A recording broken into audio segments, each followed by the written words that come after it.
இன்றைக்கான மினி vlogல நம்ம என்ன பார்க்க போகிறோன்னா சூப்பரான எறா குழம்பு எப்படி செய்யறதுன்னு பார்க்கலாம். செம்ம டேஸ்ட்டாக இருக்கும். சிம்பிளான ரெசிபி, கண்டிப்பாக மிஸ் பண்ணாமல் ட்ரை பண்ணி பாருங்கள். டேஸ்ட்டு அட்டகாசமாக இருக்கும். ஸோ ஃபஸ்ட்டு ஒரு சட்டி இல்லைன்னா கடாய் வச்சு அதில் ஒரு 4 டீஸ்பூன் எண்ணெய் ஊற்றிக்கோங்க. எண்ணெய் நல்லா சூடான உடனே அரை டீஸ்பூன் கடுகு, அரை டீஸ்பூன் வெந்தயம் சேர்த்துட்டு கருவேப்பிலை சேர்த்துக்கோங்க. அது நல்லா பொரிஞ்சு வந்த உடனே ஒரு 3 வெங்காயத்தை கட் பண்ணி வச்சுருக்கேன், அதை சேர்த்துக்கலாம். சேர்த்துட்டு இப்போ அதை நல்லா கோல்டன் ப்ரௌன் ஆகிற வரைக்கும் வதக்கி எடுத்துக்கோங்க. இப்போ அது வதக்கி எடுத்துகிட்ட பிறகு நான் சின்ன தக்காளியாக ஒரு 3 தக்காளி எடுத்திருக்கேன், அதையும் கட் பண்ணி சேர்த்துக்கலாம். இப்போ வெங்காயமும் தக்காளியும் நல்லா ஸ்மாஷ் ஆகி வரணும். அதுக்கு ஒரு தட்டு போட்டு மூடி ஒரு 2 நிமிஷத்துக்கு வேக விட்டுருங்க.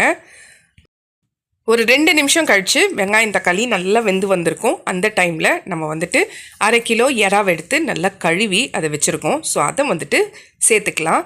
சேர்த்துட்டு இப்போ ஒரு 2 நிமிஷத்துக்கு நல்லா வதக்கி விட்டுருங்க. எறா சுருள் சுருளாக வரும், அது வரைக்கும் நல்லா ஃபஸ்ட்டு வதக்கி விட்டுருங்க. அதுக்கப்புறம் இஞ்சி பூண்டு பேஸ்ட்டு சேர்த்துக்கலாம். இப்போ இது நல்லா வதக்கி வந்த பிறகு ஒரு 2 நிமிஷம் வதக்கிட்ட பிறகு இஞ்சி பூண்டு பேஸ்ட் ஒரு 2லேருந்து 2.5 டீஸ்பூன் சேர்த்துக்கோங்க. சேர்த்துட்டு பச்சை வாசனை போகிற வரைக்கும் வதக்கி விட்டுருங்க. வதக்கிட்ட பிறகு ஒரு 1.5 டீஸ்பூன்லேருந்து 2 டீஸ்பூன் காரத்துக்கேற்ப வெறும் குழம்பு மிளகாய் தூள் சேர்த்துக்கலாம். கூட கல்லுப்பு ஒரு கைப்பிடி அளவு சேர்த்துருக்கேன். மஞ்சத்தூள் ஒரு அரை டீஸ்பூன் சேர்த்துருக்கேன். சின்ன டீஸ்பூனில் அரை டீஸ்பூன் சேர்த்துருக்கேன். இப்போ இதை ஒரு நிமிஷத்துக்கு அந்த எண்ணெயிலேயே நல்லா பெரட்டி எடுத்துகிட்டு அதுக்கப்புறம் ஒரு 1.5 கிளாஸ் தண்ணி ஊற்றிக்கலாம். தண்ணி ஊற்றிட்டு புளி ஒரு லெமன் சைஸ் புளி எடுத்து நல்லா திக்காக கரைச்சிட்டு அதையும் சேர்த்துக்கோங்க. இப்போ எல்லாத்தையும் ஒன்று போல் கலந்து விட்டுட்டு தட்டை போட்டு மூடி ஒரு 10 நிமிஷத்துக்கு ஸ்லோ ஃப்ளேமில் வச்சுருங்க.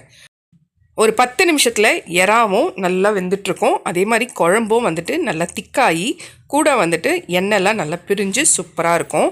இந்த டைமில் உங்களுக்கு வேணும்னா முட்டை வேக வச்சு அதில் சேர்த்துக்கங்க. குழம்பு இன்னும் டேஸ்ட்டாக இருக்கும்.